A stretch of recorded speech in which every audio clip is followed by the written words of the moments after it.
We want to take you now to New York City, where President Biden is touring the damage left behind by Ida last week. Let's watch. This alley with me to see and talk to the people who've been devastated. Just talk to them. None of them were shouting or complaining. Every one of them were thanking me as if it was something special. I mean it sincerely, that I was here and hoped that we'd be able to do something.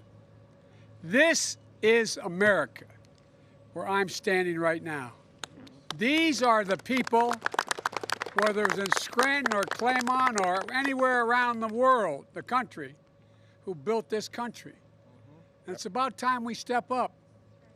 They're always the first ones that are hurt and the last ones that are helped. But that's not going to happen this time.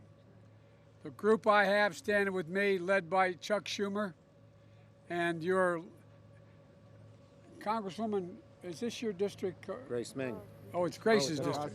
No, it's I want to thank her personally for her gumption, the way she's fought and hollered and fought so hard for all the people in this alley. I really mean it. Thank you, thank you, thank you. But that goes for everybody here. And look, folks, you know, I want to thank Governor for, and Leader Schumer and Kristen, I should say Senator Gillibrand, and Congresswoman Ming and Maloney and Meeks and Mayor de Blasio for being here. You know, it's not, how can I say this? Sometimes some very bad things happen that have a tendency to bring out the best in a people and a country. And I think what people are seeing across this country, from the wildfires in California and the far west, which I'm heading to in a couple days, all the way to down in Louisiana in the Gulf where I was a couple days ago, to New Jersey and Pennsylvania to a lesser extent, Delaware to a lesser extent, and New York, people are beginning to realize this is much, much bigger than anyone was willing to believe. And a whole segment of our population denying this thing called climate change. Right. But I really mean it. Sometimes my mother used to say, out of everything bad, something good will come if you look hard enough for it. Well, I think we've all seen, even the climate skeptics are seeing that this really does matter. And it's not just whether or not people who are just trying to get by in these homes, in these alleys here, working their butts off, do well. It's people in high towers along the shore who find that as this rain and all this change takes place in the groundwater, the buildings are actually beginning to tilt. 100-story buildings. This goes so far beyond what anybody's willing to speak to up to now. We just finished surveying some of the damage in the neighborhood here in Queens. And earlier today, we're in the Raritan Valley in New Jersey, which also got badly, badly hit. Walking these neighborhoods, meeting the families and the first responders, seeing how folks are doing after this destruction and pain and another devastating storm is an eye-opener. The people who stand on the other side of the fences who don't live there, who are yelling that we're talking about interfering with free enterprise by doing something about climate change, they don't live there. That's right. They don't live. They don't understand. And you know, last week, right here, in so many other communities, these waves crashed through the streets here, testing the aging infrastructure and taking lives. More lives were taken here than down in Louisiana. Let me say that again. Wow. They had over 20 inches of rain. They had 178 mile-an-hour winds, gusts, and more lives were taken here than down in Louisiana. And you know, you all saw the harrowing images of stories and families trapped in flooding basements and struggling to survive. Well, you didn't have to just go along this valley. Talk to the people. I'm sure the press has done that. My message to everyone grappling with this devastation is we're here. We're not going home till this gets done. Well, I really mean that.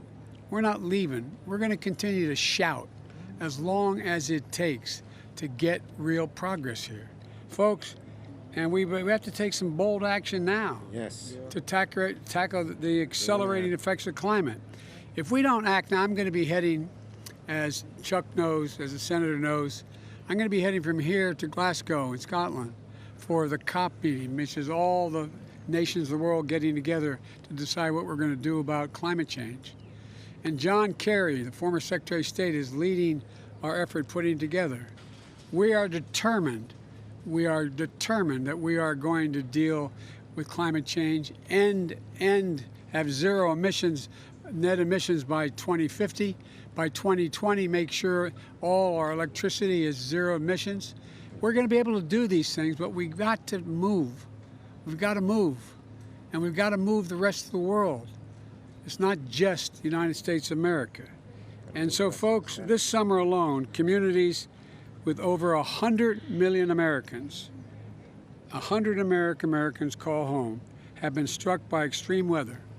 1 in every 3 Americans has been victimized by severe weather.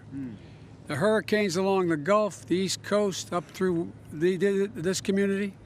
And I saw the human and physical costs firsthand, as I said, in Louisiana.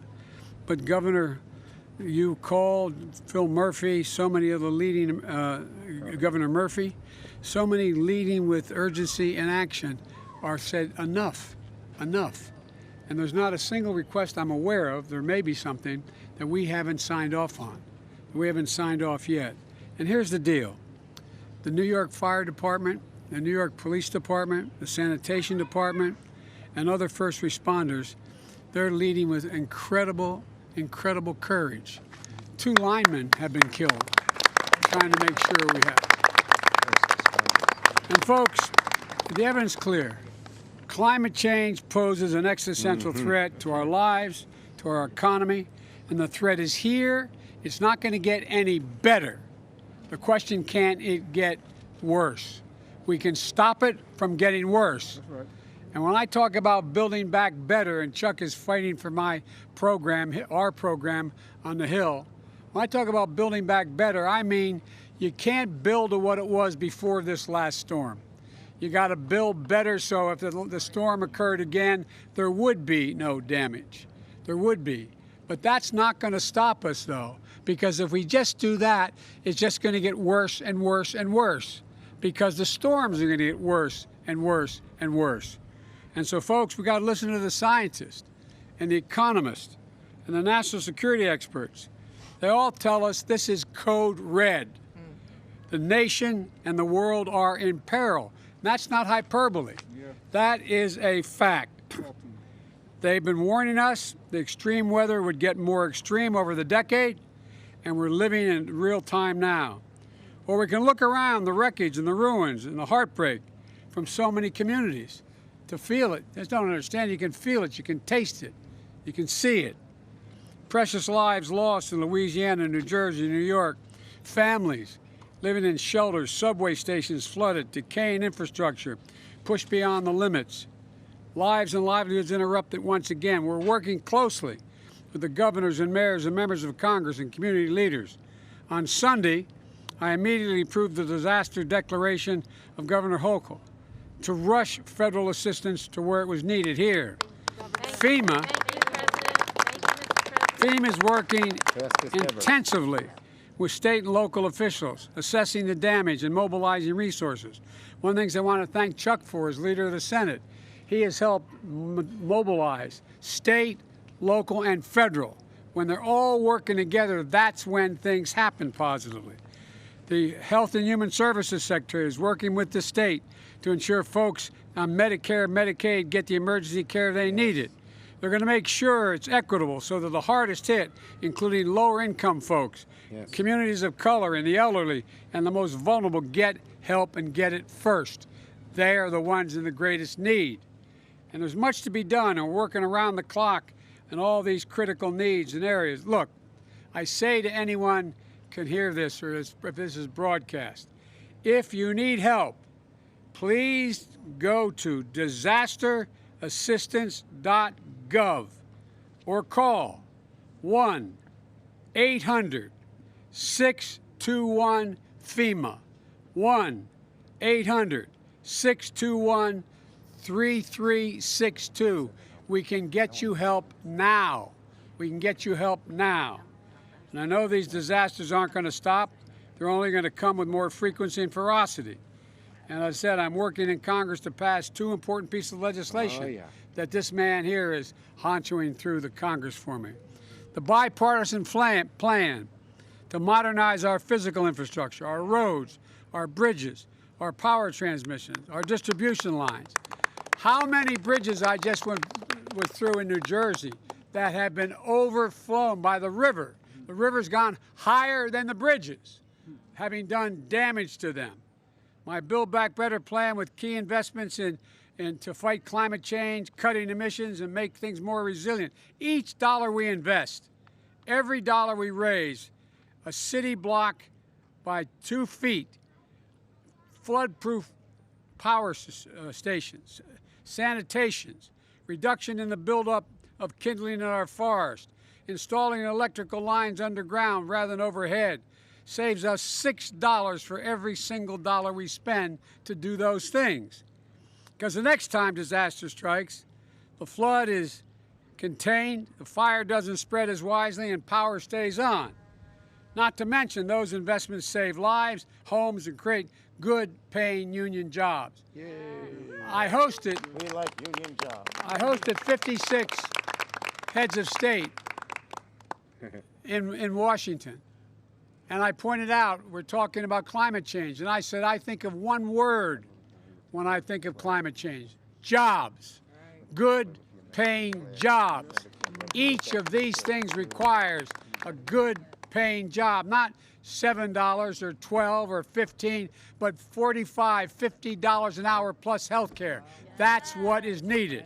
And so, folks, it will also, and Wall Street, not too far from here, acknowledges if we spend the money on these things, we're going to grow the economy, Yes. increase employment. You know, the fire in Oregon sent smoke all the way to the Atlantic. A storm in the Gulf, as you've now figured out, can reverberate 10 states away. Supply chains and crop production get interrupted, driving up costs, devastating industries all over America. This is everybody's crisis. Yes. Everybody's crisis. And let me just say again, the fact is that the damage done on the West Coast, which I'll be heading to, they've already burned 5 million acres to the ground. That's bigger than the state of New Jersey, if I'm not mistaken. 5 million acres. And you see it by the smoke that ends up coming over the East Coast. Folks, we're all in this. It's about time we stop the regional fights and understand. Helping somebody make sure there's no fewer fires in the West warrants helping people in this alley make sure they're not flooded. And by the way, it's not just the flooding. I'll end with this. Not just the flooding. Flooding ends up overrunning sanitation systems. And it causes disease. And people get sick. And it's serious, serious business. So we got a lot of work to do. Again, it's good paying jobs. We can put the economy back on a path to real growth. But in the meantime, we're going to save a whole hell of a lot of people's lives, and we're going to save a whole hell of a lot of money. God bless you all. Let's get this done. Mr. President, look at that nice kid with the American flag. Say hello. How are you, pal? What's your name? You can't hear us. How old are you? 7. Oh, you're getting old.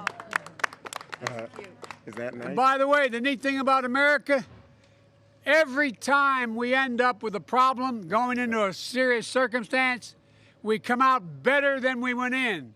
That's because we're so diverse. That's America. Yeah. Be proud of it. Thank you. And don't jump. All right. Great job. Thanks.